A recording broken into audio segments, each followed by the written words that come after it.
Hoje vamos terminar Efésios 2, hein? Efésios capítulo 2. Estamos no livro de Efésios, sem pressa nenhuma. Entramos para o capítulo 2. Há 3 domingos que eu estou tentando sair, mas eu não quero fazê-lo com pressa. E vamos orar mais uma vez. Nosso Deus e Pai, obrigado porque a Tua presença é real nas nossas vidas. Obrigado porque o Senhor é presente na vida dessa igreja. Obrigado porque o Senhor tem respondido nossas orações para a Tua glória e manifestado o nome poderoso do Senhor. Obrigado porque o Senhor tem nos edificado com a Tua palavra, com testemunhos, com a vida e a caminhada dos pequenos grupos, dos relacionamentos, com a pregação do Evangelho de Jesus e nossa intenção de vivermos a missão que o Senhor nos deu, fazermos discípulos do Senhor Jesus, começando aqui nessa cidade. Nós te agradecemos, porque nós temos esse chamado, Senhor. Continue a abençoar esses 2 projetos da igreja, um que já vem vindo, no ministério do pastor Luiz da Guiomar, com os senhores e senhoras. Edifica-os e salva pessoas, ó Deus, para a glória do teu santo nome. Nós oramos também porque nós estamos interessados, ó Pai, em alcançar pessoas e usando essa estratégia desse culto inglês nessa quinta-feira, para ser um instrumento, ó Deus, para que vidas cheguem ao Senhor Jesus, que haja evangelização e edificação. Sonhamos tantas coisas ainda, mas vamos passo a passo, Senhor, para fazermos e consolidarmos o que temos, para darmos passos maiores e melhores para o reino do Senhor, Pai. Enche essa igreja do Teu Espírito Santo, de santidade, de amor uns para com os outros, para que possamos amar o Senhor e amar as pessoas. E fala-nos, ó Deus, nessa manhã, mais uma vez, pela Tua palavra, no nome de Jesus. Amém. Efésios 2, 1 a 10, vamos ler o texto. Ele vos deu vida, estando vós mortos nos vossos delitos e pecados, nos quais andastes outrora, segundo o mundo, príncipe da potestade do ar, espírito que agora atua nos filhos da desobediência, entre os quais também todos nós andamos outrora, segundo as inclinações da nossa carne, fazendo a vontade da carne e dos pensamentos, e éramos por natureza filhos da ira, como também os demais. Mas Deus, sendo rico em misericórdia por causa do grande amor com que nos amou, e estando nós mortos em nossos delitos, nos deu vida juntamente com Cristo, pela graça sois salvos, e juntamente com Ele nos ressuscitou e nos fez assentar nos lugares celestiais em Cristo Jesus, para mostrar nos séculos vindouros a suprema riqueza da sua graça em bondade para conosco em Cristo Jesus, porque pela graça sois salvos mediante a fé. Isto não vem de vós, é dom de Deus, não de obras para que ninguém se glorie. Pois somos feitura dele, criados em Cristo Jesus para as boas obras, as quais Deus de antemão preparou para que andássemos nelas. Estou respondendo a pergunta: o que significa ser salvo? Essa é a pergunta do texto. O que significa ser salvo? É levantar a mão, é vir à frente, é fazer uma oração? Não. Não é. Pode incluir isto, mas não é isto. Salvação é uma coisa mais profunda e de Deus. Ainda me lembro do Pedro Paulo, foi membro da igreja, mora hoje nos Estados Unidos. Ele falando para mim: pastor, eu saí daqui, fui estudar nos Estados Unidos, e chegando lá eu fui jogar bola, soccer, e fiquei famoso lá. Eu não sabia que a escola que eu fui era uma escola cristã, uma universidade cristã. Eu odiava ter que ir para a capela todo dia para ouvir a mensagem. Odiava isso. Sentava lá, tinha a capela, depois eu tinha as aulas, todo dia, todo dia. Eu queria jogar bola, nem queria passar de ano, nem nada, queria jogar bola. E ele assim, revoltado com os problemas da vida dele, mas ele foi ouvindo o Evangelho, ouvindo que era pecador, ouvindo a obra de Cristo, ouvindo que Jesus morreu pelos seus pecados. Ele foi ouvindo o Evangelho. E um dia ele disse, não, ele falou para o treinador dele, não, vou voltar para o Brasil. Ele disse, não volte não, rapaz, fique aqui, não, vou voltar. E ele foi jogador do Goiás junto com o Fernandão, naquela época em que o Fernandão jogava no Goiás, e ele era um jovem. Ele disse para mim, pastor, eu estava treinando, eu estava dando um pique, correndo, me preparando fisicamente. Quando eu estava correndo, tudo do Evangelho fez sentido, tudo, a minha mente abriu, eu entendi o que eu ouvi, o Espírito de Deus abriu a minha mente, me fez ver o que o Pedro Paulo viu, e talvez você novo convertido viu, ou você viu, o que está aqui em Efésios capítulo 10. Então a definição de salvação é, primeiro, a salvação é do pecado. Quem é salvo do pecado. É isso que ele diz, ele vos deu vida, estando vós mortos em vossos delitos e pecados. Quem foi salvo entendeu que era pecador, entendeu que era morto espiritualmente, um cadáver ambulante espiritualmente.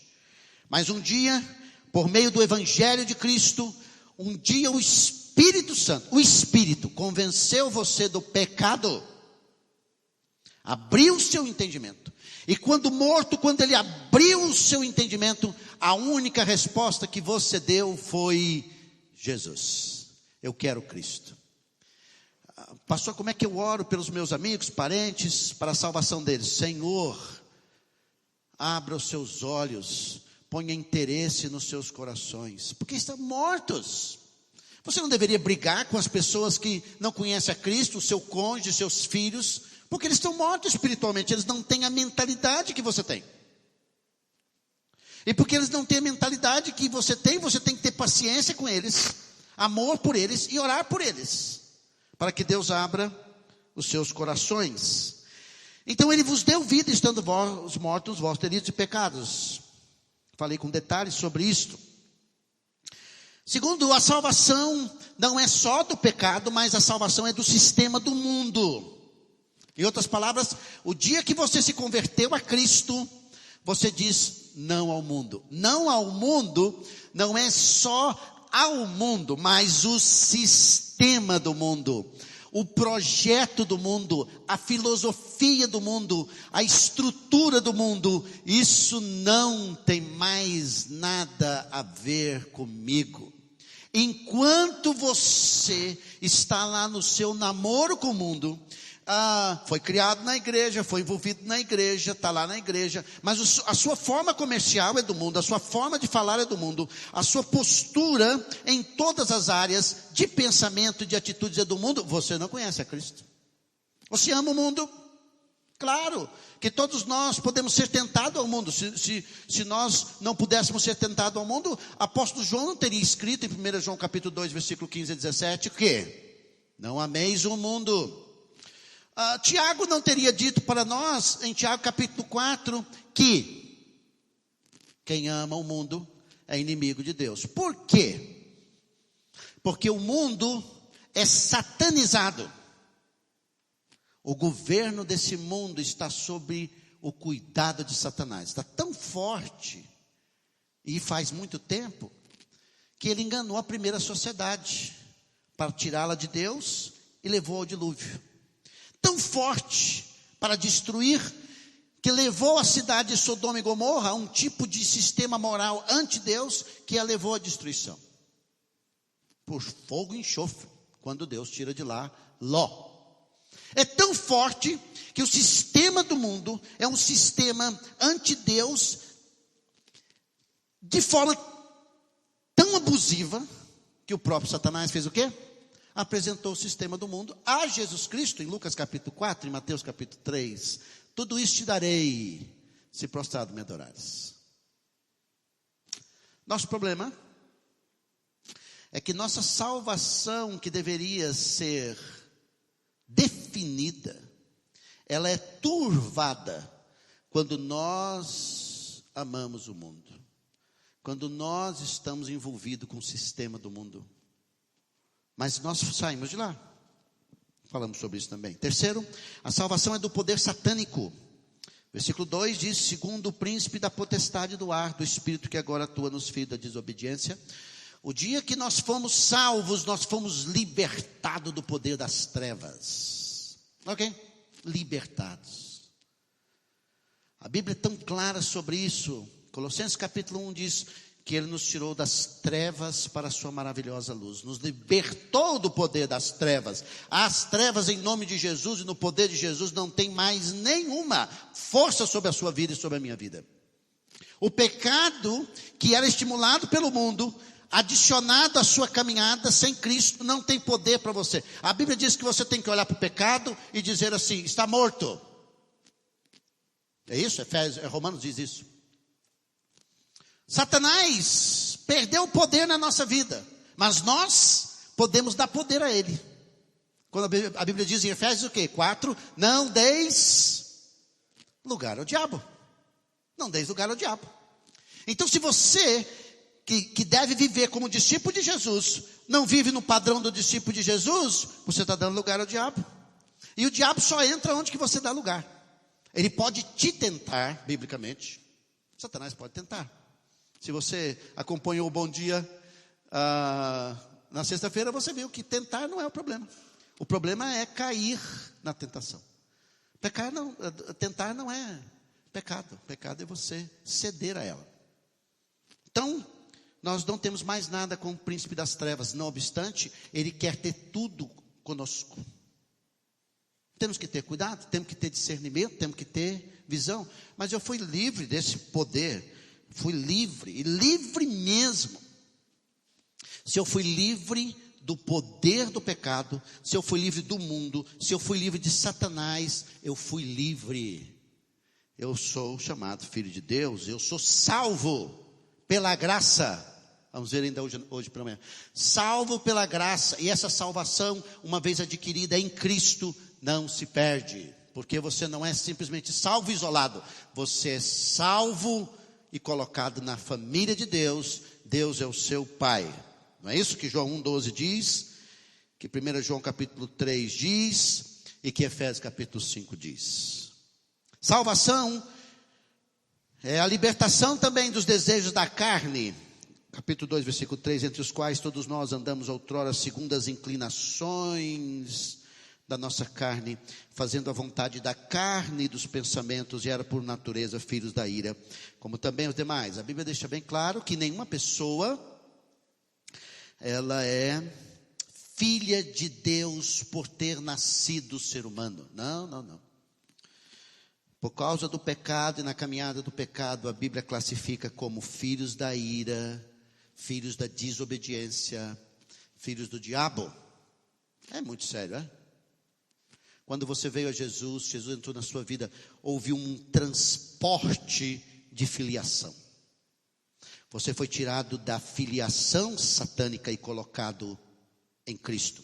A palavra filhos da ira é uma expressão que enfoca o julgamento de Deus aos pecadores. Filhos da ira, Deus vai julgar o mal e o pecado, conforme está em Romanos capítulo 1, versículo 18, que diz: a ira de Deus se revela do céu contra toda impiedade e perversão dos homens, que detêm a verdade pela injustiça.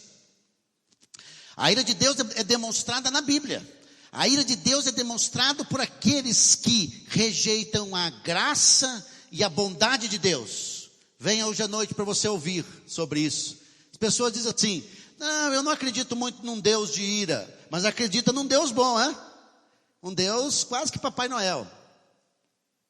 Não, hoje à noite você vai ver que existe um Deus gracioso, bondoso, mas a rejeição à graça e à bondade e ao amor de Deus leva ao quê?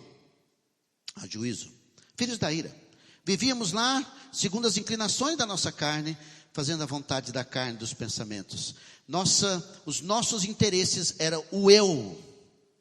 O dia que você se converteu a Cristo, você colocou o D de cá e o S de cá, e ficou Deus. O dia que você tira o T e o S, fica só o eu. O dia que você vê Jesus, Deus faz parte da sua vida. Você agora tem as inclinações do Espírito. E Deus não matou, presta atenção, Deus não matou o velho Roberto. Não. Agora dentro de mim, em Cristo, vive um novo Roberto e um velho Roberto, que um dia o velho vai cair fora. Não é? Do arrebatamento, 1 Timóteo, 1 Tessalonicenses capítulo 4. Enquanto isso, vivemos a guerra que Paulo diz em Gálatas capítulo 5, que diz que é uma guerra em que devemos andar no Espírito. Se nós não andamos no Espírito, nós estamos andando na carne. É isso aí. Hoje pela manhã é assim que estamos. Guerra, queridos. Antes de você conhecer a Cristo, não tinha guerra nenhuma. Era tudo inclinação da carne. Isso é salvação. Nós somos salvos do poder da carne. Maiores informações, leia lá o capítulo 5 de Gálatas, leia o capítulo 4 de Efésios, de Colossenses capítulo 3. Salvação é do pecado, do sistema do mundo, do poder satânico, dos desejos da carne, e a salvação é pelo amor. Olha aí, versículo 4. Mas Deus, olhando que nós estávamos no pecado, no poder do mundo, no poder de Satanás, envolvido com a carne, mas Deus, foi Deus, não foi você. Foi Deus. E ele classifica que a ação maravilhosa de Deus no tempo da história diz assim: sendo rico em misericórdia. Sabe o que significa isso? Significa que Deus olhou para mim, para você e disse assim: vocês são miseráveis no pecado. O pecado deixou a vida de vocês miseráveis. Uma pessoa sem Jesus tem uma vida o quê? Miserável. De quem? Da classe Z até a classe A+. Não é cultura, não é economia, não é oportunidades que faz uma pessoa melhor. Todos os seres humanos têm um vazio, porque num tempo da sua vida, eles assumiram o controle e disseram: nós não precisamos de Deus, deixa com a gente. E quanto mais estamos longe de Deus e do seu plano, mais a vida vai entrando num vazio. E nós sabemos que é isso. Claro, não existe nenhum tipo de orgulho de ninguém por ter alcançado a Cristo, de forma nenhuma, porque foi Deus. Deus olhando nossas misérias. Por que nós estamos atrás das pessoas que não conhecem a Cristo? Por quê?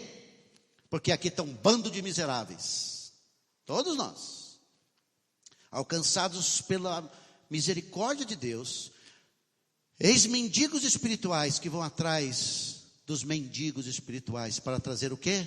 O pão da vida. Quem é o pão da vida? É Jesus. Ok? Essa é a função da igreja. Nós estamos fazendo curso de inglês aqui, nem programa com jovens, nem programa com senhores, nem programa com adolescentes, porque a igreja precisa ter tudo isso, porque na minha época tinha nada disso.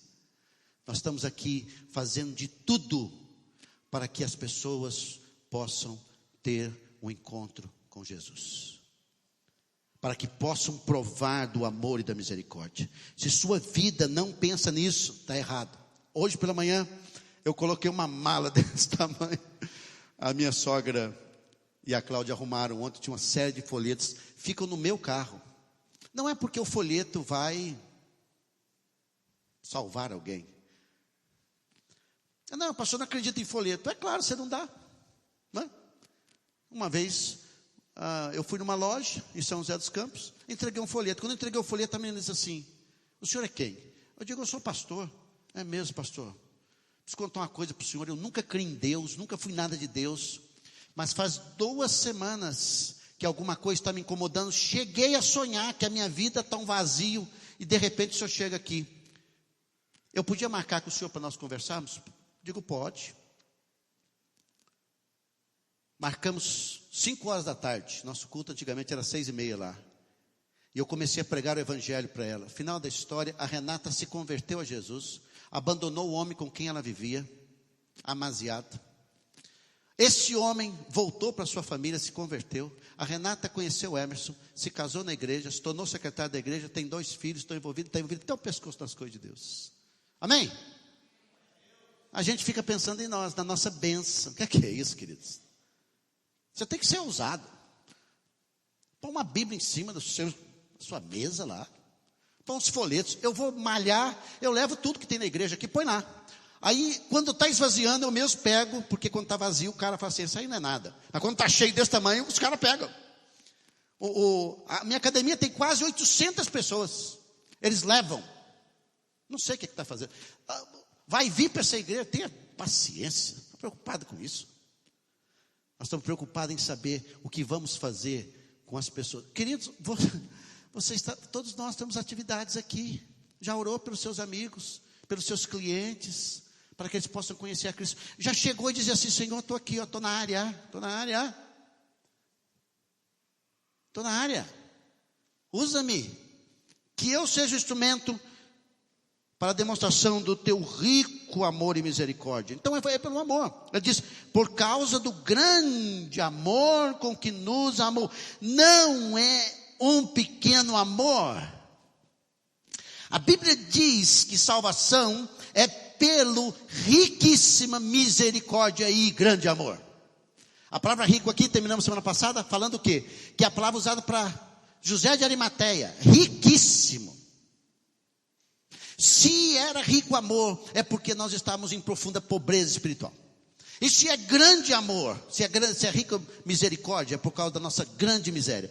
E se é rico amor, é por causa da nossa vida vazia. Querido, resolve o seu problema rapidinho. Ó.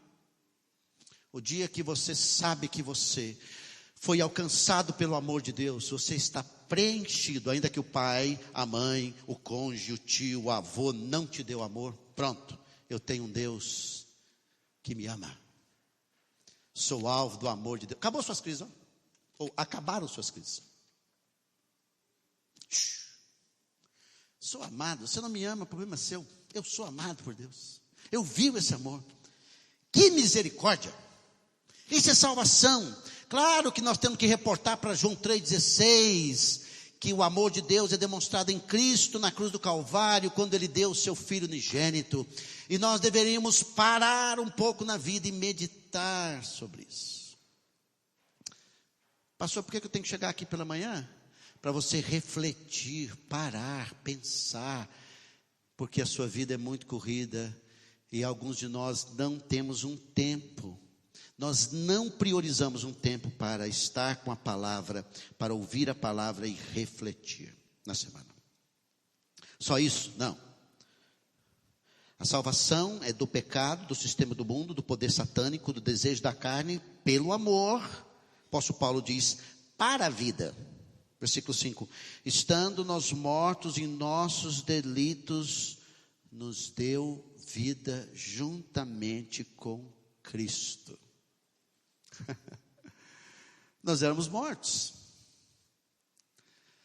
Lembre que a Bíblia não tem capítulo e versículo. Capítulo 2, ele está junto, na mesma linha de pensamento do capítulo 1. Quando você viu aqui, que o poder, que o apóstolo Paulo ora, no final da sua oração, para que entendamos o poder de Deus que ressuscitou Jesus. E esse poder que ressuscitou Jesus, é o poder que nos deu vida. O que significa essa vida? Significa que várias coisas. Deixa eu explicar algumas delas. Primeiro, que você ganhou a vida. Não tem mais nada faltando em você para a vida. Você pode não ter coisas de subsistência para a vida, mas isso não afeta a sua vida, porque a sua vida é Jesus. Eu posso não ter, eu posso não ser, mas eu tenho vida. É João 10:10, que Jesus disse: eu vim para que tenham vida em abundância. Alguns de nós estamos com vida, procurando a vida em algum outro lugar. O que é isso? A missão vida, própria do nome, o pastor Hilton me contando de um grande artista, renomado. que estava nas ruas. Ele ganhava dinheiro, ele tinha obra de arte espalhada no Brasil e no mundo, mas um dia disse, não quero mais nada disso. Foi viver como um mendigo. Alguém o encontrou, deu uma sopa para ele foi contando a vida. Aí o que acontece? Foi falando de Jesus, ele foi para a missão vida, o homem se converteu a Cristo. Porque não obstante ter uma capacidade maravilhosa, não tinha vida dentro. Essa é a vida que deu para cada um de nós aqui. Pastor, eu nunca experimentei muito essa vida porque eu nasci no lar cristão. Eu nasci no lar cristão, um dia você se viu pecador, você tem que ser grato, porque a dimensão da vida é a mesma. Não obstante, a Bíblia diz o quê? Onde abundou o pecado, superabundou a graça. Mas a vida é a mesma. A vida que eu tenho é a mesma vida que você tem em Cristo. A vida, encontrei a vida. Não tem mais nada para eu procurar nessa vida como vida, porque eu já tenho Cristo. Quem tem Jesus não tem falta de nada. Essa é a vida. Segunda vida, segundo conceito de vida que nos deu vida, é vida eterna. A vida eterna, que como João diz, a vida eterna que estava com o Pai e nos foi dada, para que todo aquele que nele crê não pereça, mas tenha vida eterna. Vida eterna é assim, Miriam, você vai ver sua mãe, que esses dias atrás partiu para a eternidade, porque ela tinha Jesus, você tem Jesus, os familiares que têm Cristo, vão ver sua mãe porque ela tem vida eterna. Veremos a dona Eva, vamos ver, um dia, você vai ver sua mãe, você vai ver seu pai, vida eterna, a morte não é mais nenhum problema. Interessante, eu estava no meu pequeno grupo essa semana, estávamos estudando sobre Abraão, e é muito interessante, porque Deus disse assim, dá uma série de promessas, detalhes assim, você vai morrer em paz. Queridos, nós não nos preocupamos com morte, porque nós já temos a vida eterna. Esse conceito de vida em Cristo, o dia que cremos em Cristo, morremos com Cristo, fomos sepultados com Cristo, e fomos ressuscitados com Cristo para uma nova vida. É isso que Romanos 6,4 diz, fomos, pois, sepultados com Ele na morte pelo batismo, para que como Cristo foi ressuscitado dentre os mortos pela glória do Pai. Terceira coisa, assim também andemos nós em novidade de vida.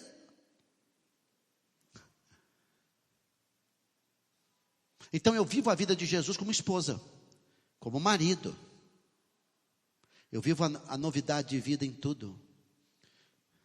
Me reunindo com alguns novos convertidos, eles preocupados em viver a vida de Cristo, fazendo as coisas que é certa, que é honesta, que é justa, que glorifica o Senhor. Corretíssimo.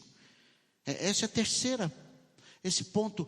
Eu tenho uma novidade de vida na minha vida tem nome, minha vida é Jesus. Colossenses capítulo 2, versículo 12 diz, tendo sido sepultados juntamente com Ele no batismo espiritual. A gente demonstra isso no dia do batismo físico, no qual igualmente foste ressuscitado, já aconteceu na história, mediante a fé, olha, no poder de Deus que o ressuscitou dentre os mortos. Eu tenho uma vida que emana em mim, pela graça, pela bondade, pelo amor de Deus. Isso é salvação. Por isso que o apóstolo Paulo continua, portanto, se foste ressuscitado juntamente com Cristo, olha a qualidade de vida, buscai as coisas lá do alto, onde Cristo vive, assentado à direita de Deus. Uma das razões porque estamos trabalhando em várias áreas dessa igreja, para sermos coerentes com a pregação bíblica, mas também com o comportamento bíblico, através de aconselhamento bíblico, é assim, é ajudar você a comportar, a ter a sua vida como ressuscitado em Cristo, para buscar as coisas do alto, não as que são aqui da terra. Pastor, e as coisas da terra, a gente não mexe com elas? Mexe. Vou te dar um testemunho. Toda quarta-feira eu estou em casa estudando para os conteúdos de domingo de manhã e domingo à noite. Passo o dia todo fazendo isso. Nessa quarta-feira eu não estive. Eu vim aqui para a igreja, temos um grupo de homens aqui bem cedinho. Quando foi 8h pouca, gravei o Bom Dia e fiquei aqui até meio-dia. Nesse período em que eu estou aqui, está sendo feita uma mudança lá em casa, lá no meu apartamento. Enquanto alguém está fazendo uma mudança, um intruso entra no meu apartamento. Entra no meu condomínio e entra no meu apartamento. E ele abriu a porta e a única coisa que ele conseguiu ver ali era o iPhone da Cláudia. Tinha minha sogra para ele levar, ele não quis levar.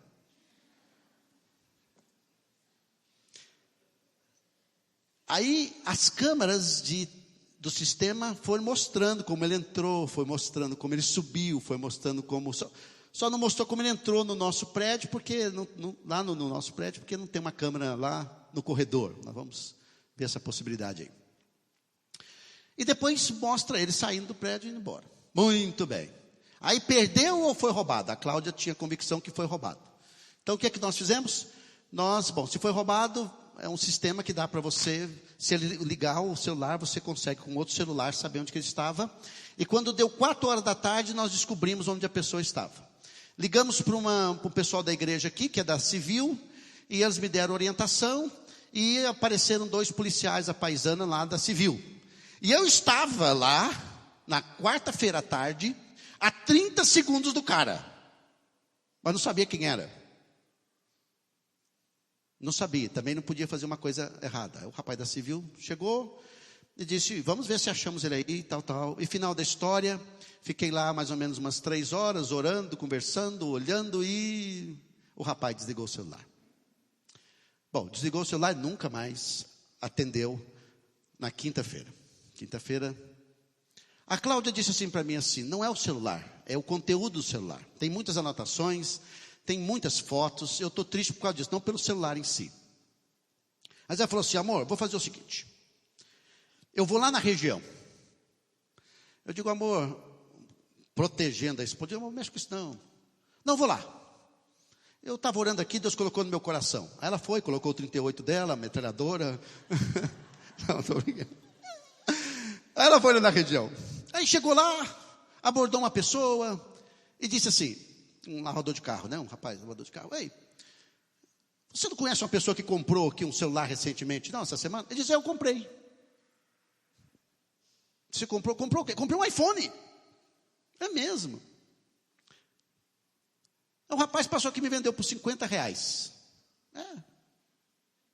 E se eu te contar que esse iPhone é seu? Aí ele falou assim, eu sei que é da senhora. Porque quando eu liguei, está a cara da senhora e do seu marido. Aí disse assim, onde que está o iPhone? Não, eu pedi para desbloquear. Falei assim, vamos lá ver o iPhone. Final da história, Cláudia fez amizade com o rapaz. O rapaz, por simplicidade, comprou, achando que podia usar, porque depois não pode usar mesmo. E foi lá, falou com o cara, a Cláudia deu R$50 para ele, devolveu o dinheiro para ele. E deu R$20 para café, e algumas das histórias você já sabe que ela colocou lá, e mandou, e deu para ele folhetos, e falou de Jesus para ele, e assim por aí diante.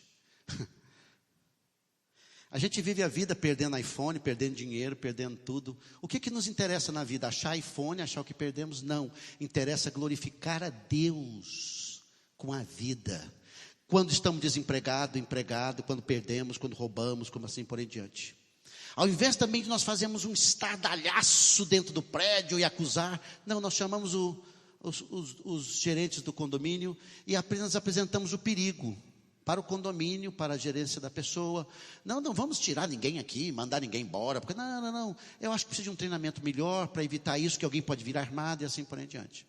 Na quarta-feira que eu disse aqui para o nosso pessoal que o centro é o melhor lugar para morar, continuo acreditando nisso, viu gente? O povo ainda deu uma criticada de mim. Vida, ok? Você vai jogar bola, você vai viajar. Essa novidade de vida passa por você. E Deus precisa ser glorificado em tudo. Salvação é para a vida eterna, a vida em Cristo, a vida de Jesus. 7º, a salvação é com propósito. Versículo 7 diz: para mostrar, olha aí, nos séculos vindouros, a suprema riqueza da sua graça em bondade para conosco em Cristo Jesus. Nós fomos salvos, o amor de Deus nos alcançou com um propósito.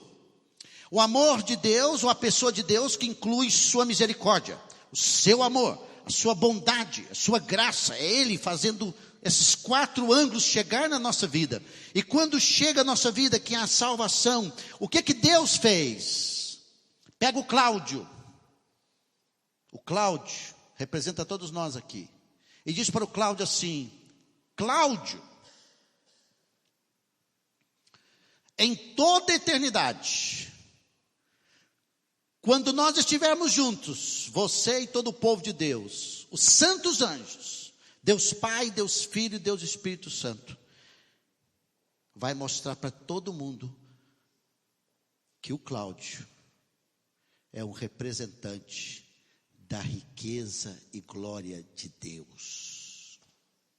Um troféu do Senhor, pelo Senhor, não pelo Cláudio.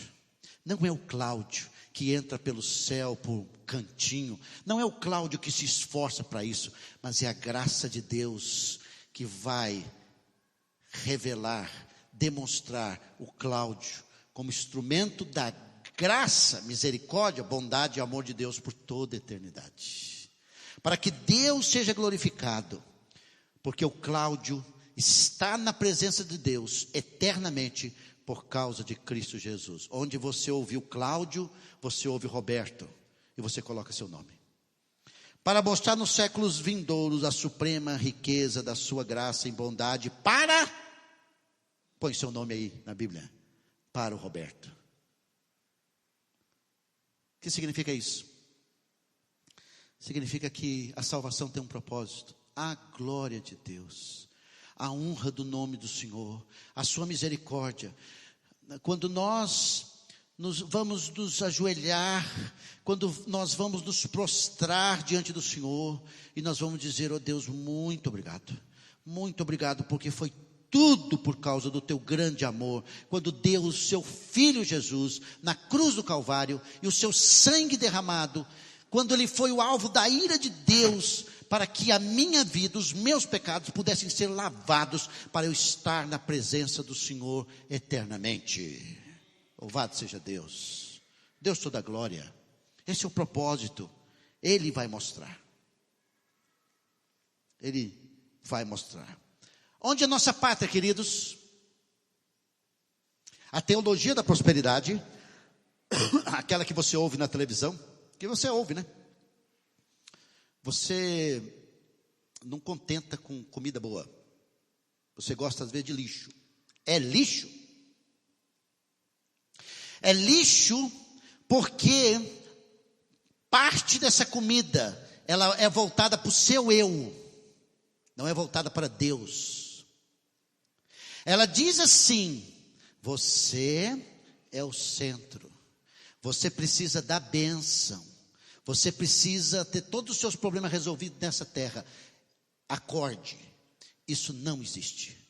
Deus não está aqui para fazer nenhum mimo à minha vida e à sua vida. Ladrões continuarão a te atacar na sua casa, roubar o seu carro. A doença vai chegar.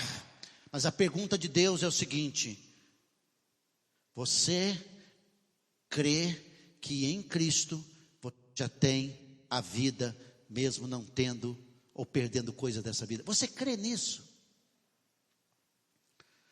A mensagem da Bíblia não é centrada para você. A mensagem da Bíblia é centrada em Deus, na glória de Deus, na honra de Deus, na exaltação a Deus, aonde nós somos participantes do plano de Deus nesse mundo. Tudo muda, queridos.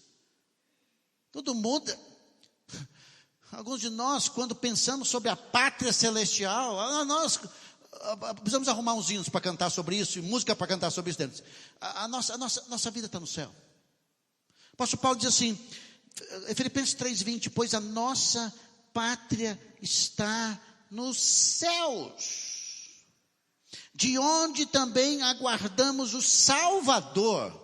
Não é que ele não seja o nosso Salvador, é que ele vai concretizar a nossa salvação nos levando para lá. o Salvador, o Senhor Jesus Cristo. O que nós estamos esperando nesse mundo? Uma bênção? Não, filhos. Nós estamos esperando Jesus voltar. A volta de Jesus não é uma ameaça. A volta de Jesus é uma esperança. E nós estamos orando errados. Nós não estamos orando assim: ó Deus, glorifique o teu santo nome nessa situação. Senhor, mostra a tua vontade. Senhor, mostra o teu querer. Senhor, glorifica o teu nome enquanto eu passo por isso, por aquilo outro. Glorifica o teu nome, Pai. Coloquei uma frase ontem, ele diz, é na pressão que a pessoa se revela. Na pressão. Quando a dor chega, as dificuldades chegam, nós queremos resolver o problema, nós queremos usar Deus como aspirina, para tirar a nossa dor. Coisa de homem, né? Homem é assim, né? Homem tem uma dorzinha de cabeça, não consegue fazer mais nada. A mulher já tem dor de cabeça desde que acordou. A gente quer tirar o problema, a gente acha que Deus está aqui para tirar os nossos problemas. Não é, querido. Deus está aqui em nossa salvação, para que nós o glorifiquemos e preparemos nossa vida para estar na pátria celestial. Aonde é a amostra do céu? Aonde é a amostra do céu, queridos? Na terra. A amostra dos céus na terra é a igreja de Jesus. Hoje pela manhã, hoje à noite, nós estamos aqui numa amostra dos céus. Na amostra dos céus, onde Deus é glorificado. Nós cantamos para Deus, exaltamos o seu nome, ouvimos a sua palavra. Só tem uma coisa que nós não podemos fazer no céu, não vamos poder fazer no céu. Qual é? Alcançar o perdido para Jesus. Mas tudo que nós fazemos aqui é uma amostra dos céus. A nossa pátria está nos céus. Pastor, eu não tenho algumas coisas nessa vida que eu gostaria de ter. Pode buscar ao Senhor. Senhor, eu quero viver para a tua glória e ter isso para a tua glória, para a tua glória, para que eu possa experimentar, com isso ou sem isso, a presença dos céus nessa terra. Mas não é aqui. Não é aqui. Aqui tornar-se-á céu por causa da presença de Jesus no seu reinado milenar. Mas enquanto nós estamos aqui, queridos, não é o céu. O cara fala assim: não, eu acredito que o inferno é aqui na terra. Sem Jesus o inferno já começou aqui. É verdade, né? Uma vida sem Cristo, com tantos problemas, é mesmo, já começou o inferno. Mas também o inferno não é aqui. Então em Cristo nós já temos vida, temos tudo, nós estamos preparando aqui para ir para o céu. Não, Senhor, mas eu não quero ir para o céu. Eu quero ficar aqui. Aqui é tão bom. Alguém disse erradamente: aqui é tão bom, né? Que a gente não precisava ir para o céu. Engano.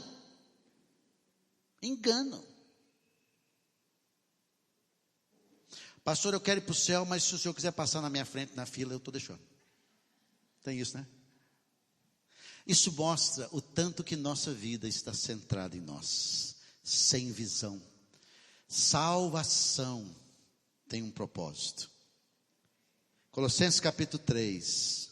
Portanto, se foste ressuscitado juntamente com Cristo, olha, ao erro nosso, buscar as coisas do alto, onde Cristo vive, assentado à direita de Deus. É para lá que nós vamos. Pensai nas coisas do alto, não das que são aqui da terra. Isso é ordem. Porque morrestes, onde? Em Cristo. E a vossa vida está oculta em Cristo, em Deus. Quando Cristo, que é a nossa vida, não precisamos buscar a vida, Ele é a nossa vida, se manifestar, então também sereis manifestado com Ele em glória. Tem muito crente que quando vier o arrebatamento, ele vai ficar olhando assim e diz: uau, o que eu estou fazendo aqui? Totalmente desconexo. É isso. Salvação é do pecado, do sistema do mundo, do poder satânico, dos desejos da carne, pelo amor de Deus a nós, para a vida, com um propósito. Oitavo, pela graça. Porque pela graça sois salvos. Versículo 5, versículo 7 diz assim: estando nós mortos em nossos delitos, nos deu vida juntamente com Cristo, pela graça sois salvos. Versículo 7, para mostrar nos séculos vindouros a suprema riqueza da sua graça. Não é você, não sou eu, é a graça de Deus, o favor de Deus. Essa graça cuja composição é tudo do bom de Deus, do seu amor, da sua bondade, da sua misericórdia. Tudo nessa graça. Ele olhou para nós e nos deu um favor, estendeu a sua mão. Quando Jesus estendeu a sua mão para mim, não é isso? Ele foi lá. Não é porque você é o cara, não é porque você é o bom. A gente continua ainda com essa visão, não só de salvação pelas obras, como vamos ver e terminar, mas a gente acha que a vida agora é na força. Não, é na graça de Deus. Continua sendo tudo por graça, pelo seu favor. Alguém escreveu um hino que diz o seguinte: a graça de Deus, que doce som, entrou no ouvido, foi maravilhoso. Levou-me ao Salvador, me trouxe a Ele. Perdido era eu nos pecados, a graça me achou. Quando eu ouvi do amor, quando eu ouvi do favor, do que Cristo fez por mim, o Espírito Santo abriu a minha mente, me encontrou. Eu me encontrei. Não tem essa expressão? Eu me encontrei, só se encontra em Cristo. Ele diz: achou-me tão grande pecador. Perigos, horrores passarei na peregrinação, mas pela graça alcançarei celestial mansão. É por causa dele. E quando enfim ao céu chegar, louvores cantarei, jamais terminará a alegria perenal da graça que ganhei. Por que nós não louvamos? Por que nós não cantamos?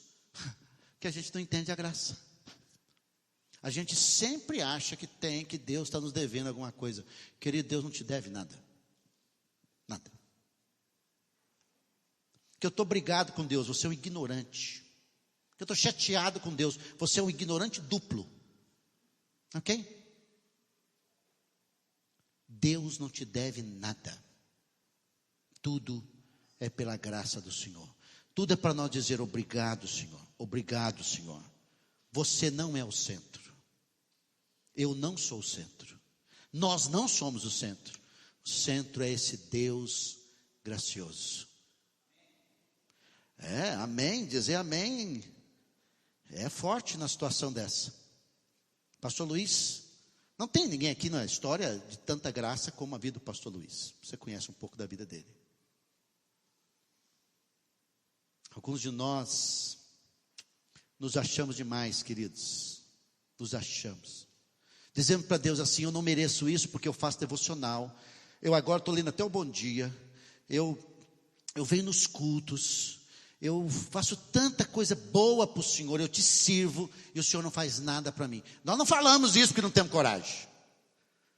Mas Deus entra no nosso coração, lê tudo isso aí. Temos que nos humilhar e dizer: Deus, muito obrigado pela tua graça. Porque eu já, até isso que o pastor está falando, eu não entendo.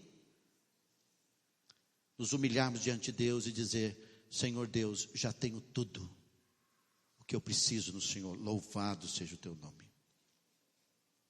Antes de terminar, a salvação é por meio da fé. Mediante a fé, a Bíblia diz, versículo 8, isso não vem de vós, é dom de Deus, não de obras para que ninguém se glorie.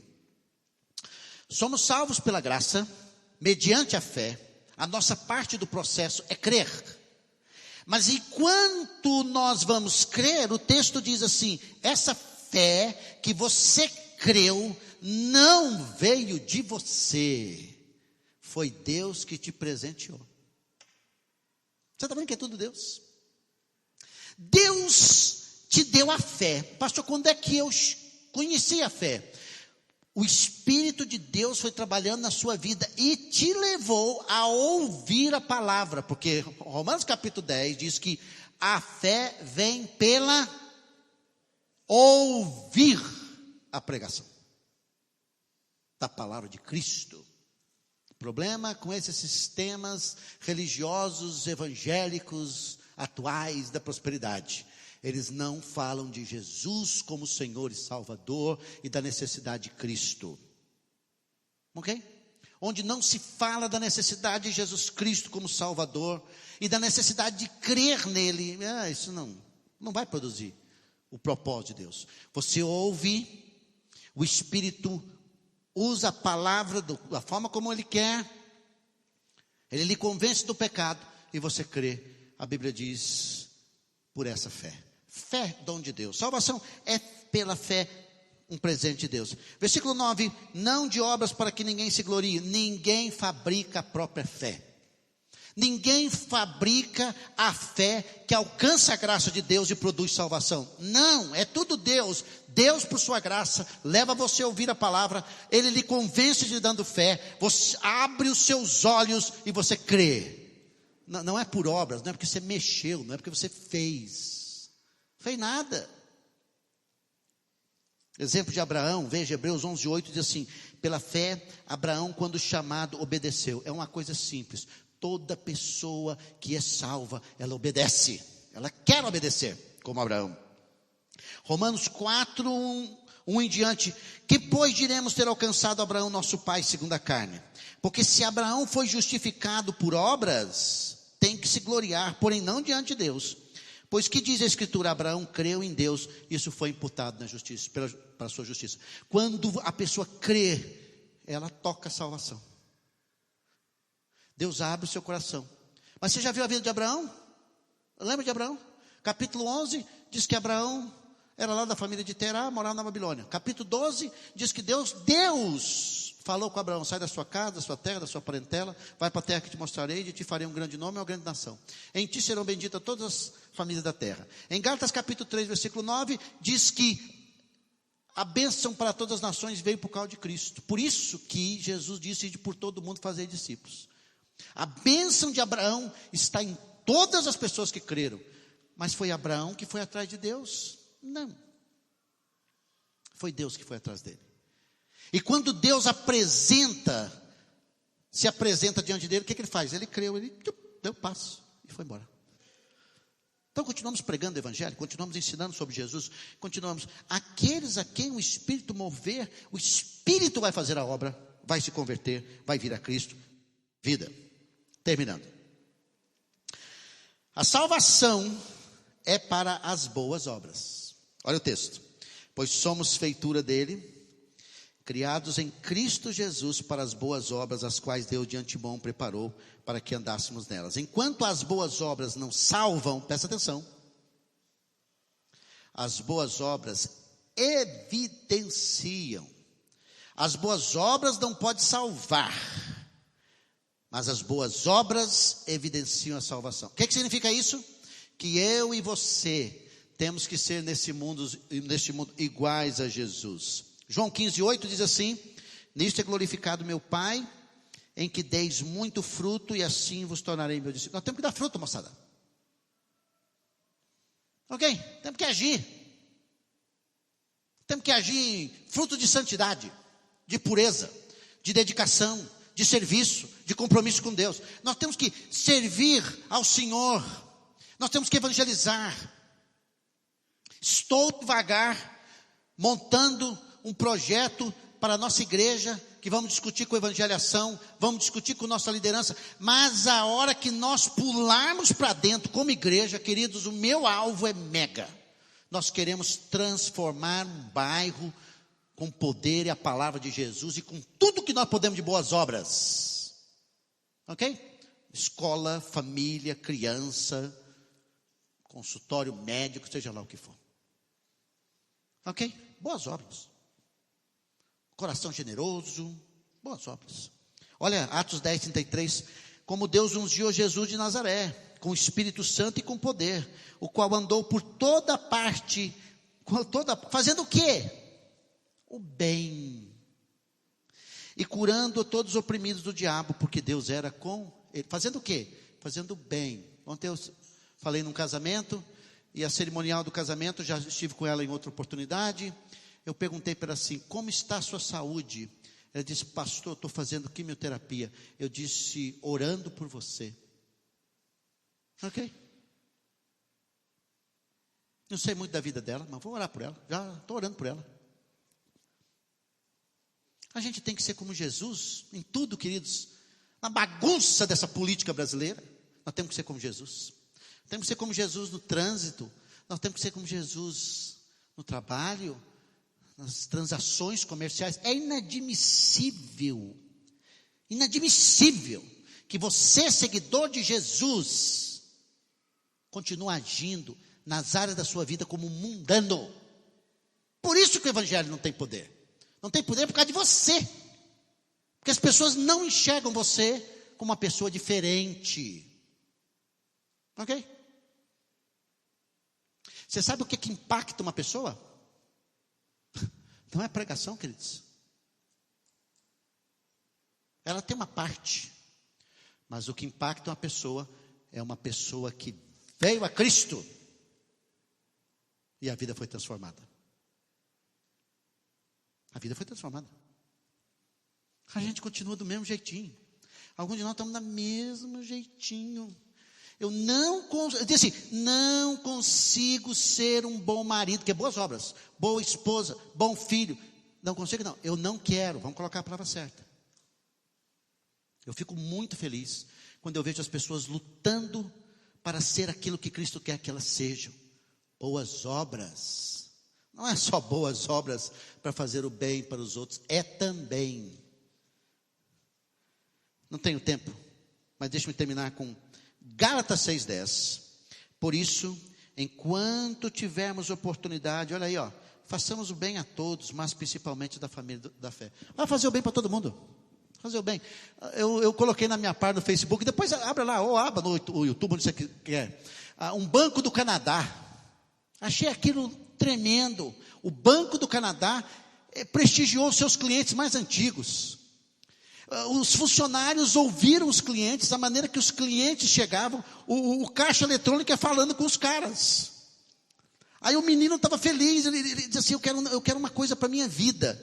Aí o caixa eletrônico deu 10 reais, vamos dizer assim, para ele lá. Aí o outro, conversando com a senhora, que a filha mora em Trinidad e Tobago, ela não tinha dinheiro. Aí ele chega mais perto, aí entrega as passagens para Trinidad e Tobago, para cuidar lá da filha que está com câncer. Banco fazendo isso? Queridos, quem tem que fazer isso somos nós.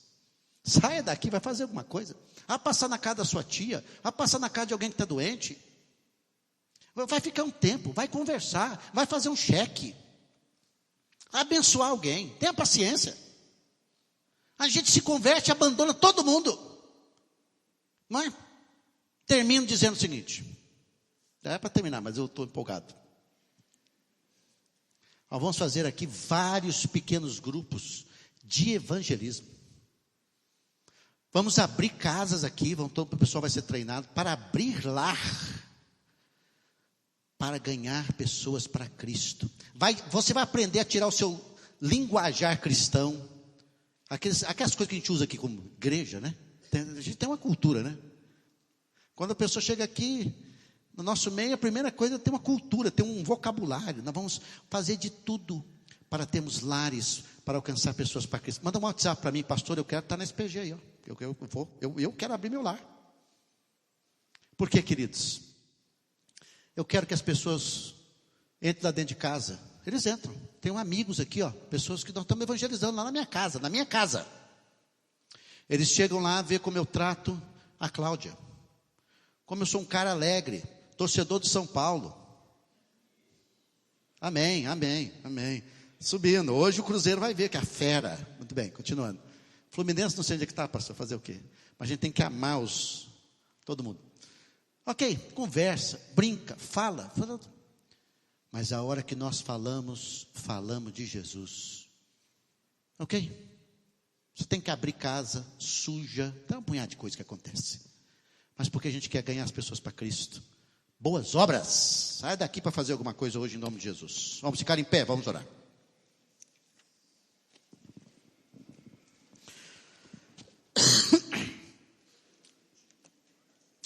Nosso Deus e Pai, nós queremos agradecer ao Senhor pela tua preciosa salvação. Agradecer, Senhor Deus, por esses 10 componentes que encontramos nesses 10 versículos. E nós somos gratos, porque tudo aqui, Senhor, é o Senhor. Temos nada aqui a nos gloriar, a não ser pela tua graça, expressar em boas obras essa salvação. Tira-nos, Senhor Deus, de nós mesmos, achando que nós somos o centro de tudo. Tem que ser do nosso jeito. Dá-nos a graça de não só viver essa salvação, mas proclamar essa salvação àqueles que o Senhor está preparando. Nos abençoe em tudo quanto é projeto aqui para a edificação dessa igreja e para a salvação das pessoas sem Cristo. Muito obrigado. Enche-nos o coração do Senhor. Nos abençoe nesse domingo de descanso com a família e o nosso tempo hoje à noite, mais uma vez com a tua palavra. Em nome de Jesus. Amém.